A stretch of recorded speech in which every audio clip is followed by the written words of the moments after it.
Dans les ports militaires français, l'ensemble des bateaux de la marine se connectent électriquement au quai. Le principal intérêt, c'est d'arrêter nos moyens de production à bord, ce qui permet de les préserver, parce que tout le potentiel qu'on n'use pas à quai sera autant de potentiel disponible à la mer, ce qui permet d'entretenir nos installations, de les entretenir sereinement parce qu'elles ne sont pas en fonction. Et enfin, en termes de protection de l'environnement, étant donné que nos installations sont arrêtées, on ne rejette pas de dioxyde de carbone dans l'atmosphère lorsqu'on est à quai. Les avantages de la Shorebox sont principalement des facilités de mise en œuvre et de déploiement, puisqu'il n'y a pas besoin de réaliser de lourdes infrastructures. Donc ce sont des shelters qui peuvent être mis en place en fonction de la puissance nécessaire, à proximité des navires, là où le besoin se fait sentir.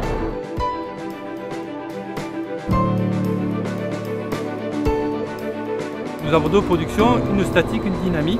Alors la première, qui est la dynamique, c'était des moteurs avec une génératrice qui transformait le courant de 50 Hz en 60 Hz et à la tension voulue.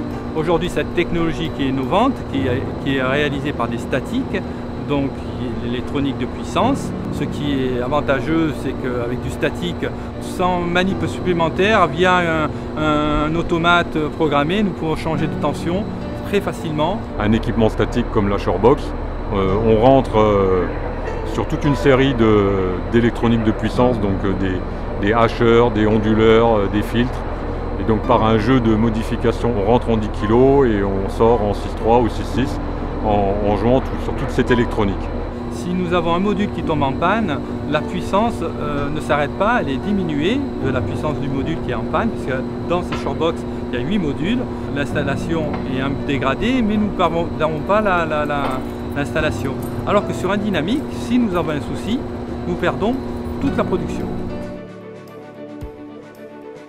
L'avantage qu'a une Shorebox aujourd'hui, c'est que nous pouvons la mettre en place rapidement, nous pouvons produire une énergie à quai facilement via une structure minimum et qui pourrait alimenter les navires plus simplement et sans structure conséquente.